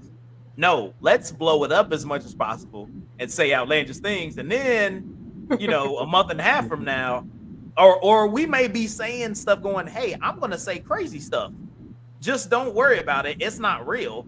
And then you go, I'm gonna hit them with that crazy stuff, and then they come back with crazy stuff, and we both know it's not real, and then we laugh ourselves to the bank because now we got more followers and everybody's beefing, but we up here rich as heck. And that's the new thing that people are doing, and folks are out there. That's the hustle of the social media. So which brings me back to that business thing that we were talking about with Kanye earlier. It's design thinking. That's the new Harvard Business Review, and just a snippet of that to see why they study the trends of people and their behaviors to be able to sell them something. Yep, that's the new hustle. So we got your artist. So Sade's your artist. So talk to me. What's that one album that hey, you're on the the normal, hey, you're on the island. What's the one album that you're taking with you?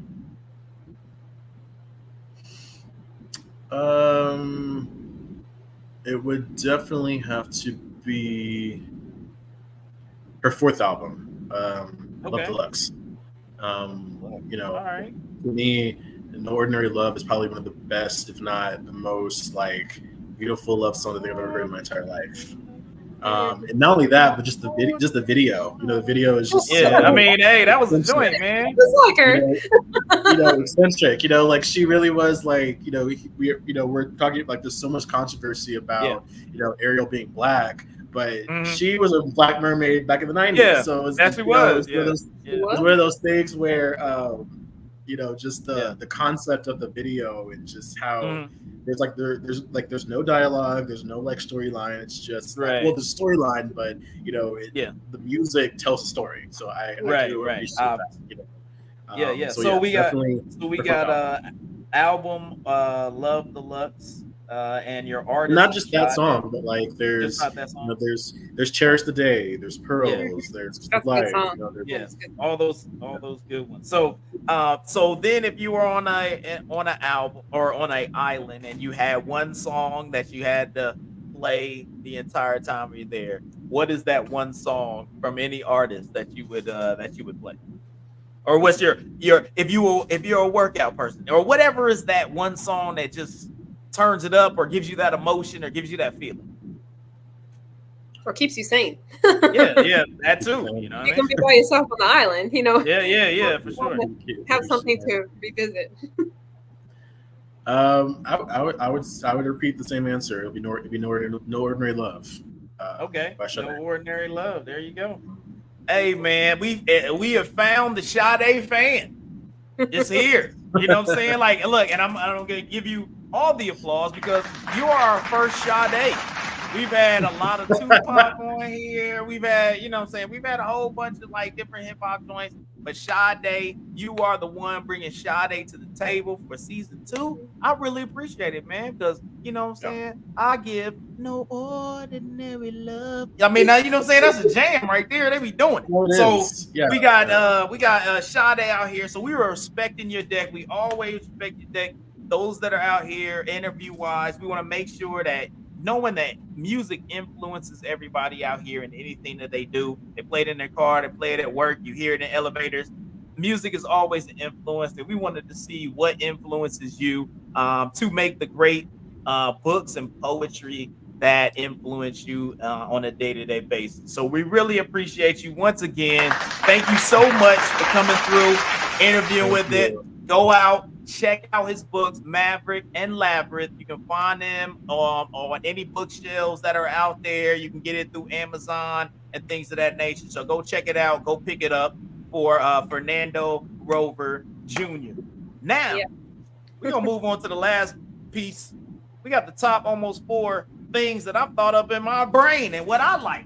So this week, I decided I'm going to go with top female hip-hop movie performances.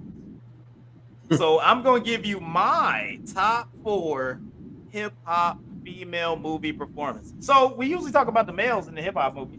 We usually always talk about that because usually they're the lead characters. But I'm going to talk about those that were supporting them and had a fantastic and dramatic or funny situation that they did great things. All right. So I have some honorable mentions. And some people may not like my honorable mentions, but my honorable mentions are Jada Pinkett and Set It Off as Stoney. We got some people may say this should be in there. Janet Jackson and Poetic Justice as Justice. I was thinking of the other day. Yeah. Also, I've got Brittany Murphy as Alex in 8 Mile is as of an honorable mention. All right. So now I'm going to give you my top 4. At number 4, I'm gonna give it up for Taji P. Henson as Yvette in Baby Boy. That was a very interesting. And Taji P. Henson be doing her thing. She's a great actress. I had to go in the baby. I don't know if a lot of people give Baby Boy a lot of love, but it was fantastic. Yeah. Good movie. All right. So number 3, I give it Taryn Manning in Hustle and Flow as Nolia. So I was like, hey, that one was wilding. I was like, yo, this little 100-pound white girl was killing it in Hustle and Flow. I was like, all right, doing a dang on thing. She played very well off of your main. You know what I'm saying? He was doing his thing off your main. He was doing his thing. So that was at number 3. So number 2, I give it up for Reva Styles, aka Angela Bassett, aka Wakanda Forever, out here in Boys in the Hood. You know what I'm saying? Boys in the Hood. She was killing it. She was my mama. I was like, yo, that's every black mama. Like, yo, you gotta get up here. You better go see your daggone stepdaddy. You need to learn how to be a man. Like, you know what I'm saying? She was on it, man. She was doing a thing. That was legit. And number 1, because it was out of nowhere, it was a fantastic performance. And I feel it was almost like her best performance she's had as an actress, because no movie has really been like this since then for her. Most people may not think of this, but I give it up for Cleo, Queen Latifah on Set It Off. She was killing it in that role. And I feel like that was the top end as your female performances. So I look at it like at number 4, we had Taja P. Henson as Yvette. Number 3, we had Taryn Manning in Hustle and Flow as Nolia. Number 2, Angela Bassett, every daggone black person's mama, as Reva Styles. And number 1, I give it up because it was so out of the box and nobody that was coming. And she did a fantastic job. Queen Latifah in Set It Off as Cleo. She had a dope ass freaking 6'4". She was killing it. That mug had the cornrows rocking. I mean, she was East Coast and turned into a West Coast. It was like, yeah, she was killing it in that role. So, I mean, what do you think there, Melissa? You think I may have hit it? Did I forget something? I think those were really good choices you made. But I was thinking also what movie influences you may have had, Fernando. Movies like Jason's Lyric or Love Jones or something like that. Those are classic movies to me when you first seen, poetry being highlighted a little more, and poetic justice. But there was another movie that I thought of the other day too, and I was like, dang man, I just hadn't even thought of that until right now. But yeah, what other movies would you say? I think your picks are excellent though. But what other movies would you say would have been an influence to you in your writing? Sorry. Oh yeah, definitely Love Jones was definitely a huge influence. Do you know it by heart? Hey baby, girl, that you're the shit, you're the shit girl, and I'm digging you like that. Yes.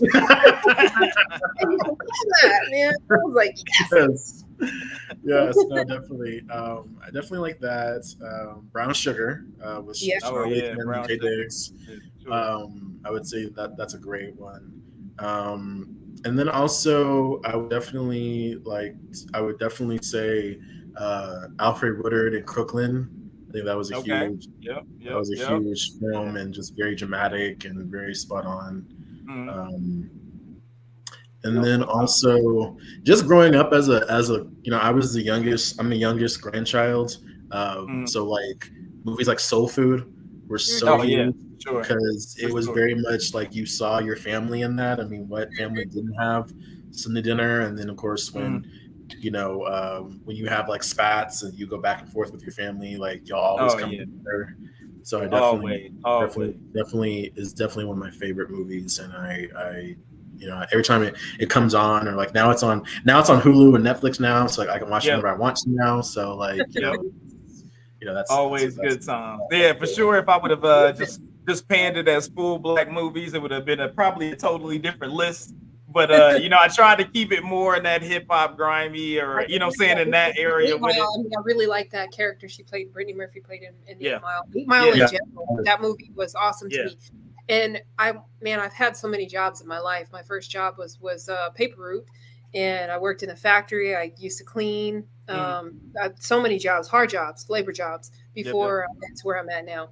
But specifically when I first watched 8 Mile. I don't write as much music as I used to. I need to get back into it, which I'm so glad my friend Allie, she makes a lot of art and she made my pens. And I said, I need to put these to good use.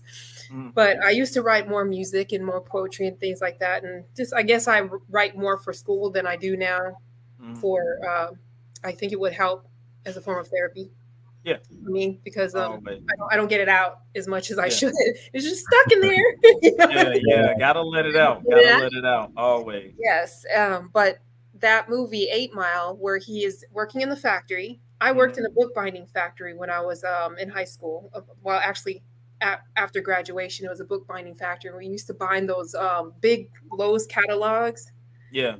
I worked really late night shifts and stuff like that. And I started out doing the boxes on the conveyor.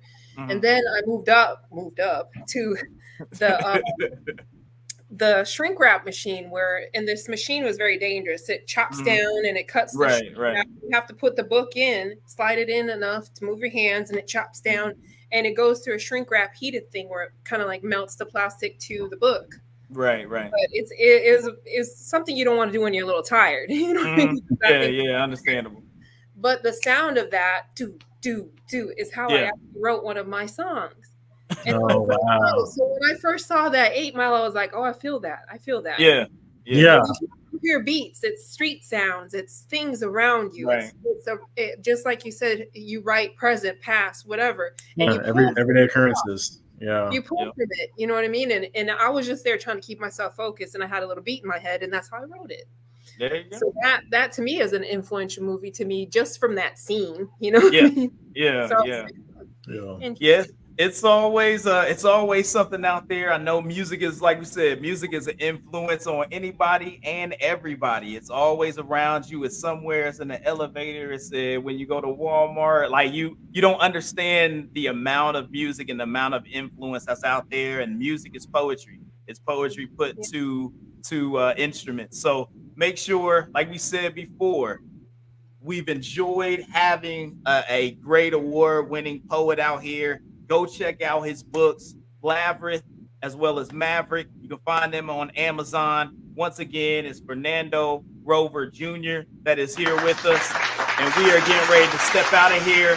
Thank you so much. Everyone have a blessed day. Melissa, thank you again for coming in and hanging out with us, giving us a little perspective. You know what I'm saying? Get a little perspective. If y'all haven't heard Rajeen's voice in a while, he had to step out, man. He was at the pumpkin patch, and then he had to go spend some time with the wife and whatnot, and the baby girl, the little grandbaby and whatnot. So once again, please click, like, subscribe, comment. Come join us. We're on our way. We're trying to get to 100 on YouTube. We want to have 100 subscribers. We're looking to start putting some gear together and things of that nature. So we get to 100. We want that 100 person to be able to grab a t-shirt or a hat or whatever we come up with. So come join us. We're on a journey. We're trying to get that. Once again, click, like, subscribe. Mint Ketchup Podcast, YouTube, Facebook. Streams wherever you need it to stream at. We'll be there for you. We're going to do this every week until the wheels fall off. So we really appreciate, once again, Melissa coming through. Once again, giving it up for Fernando Rover Jr. Go find his good book. Go buy his book and have a great time. We about to get up out of here. It's been great. It's been great seeing you guys. Until next week, Mint Ketchup Podcast. We'll see you.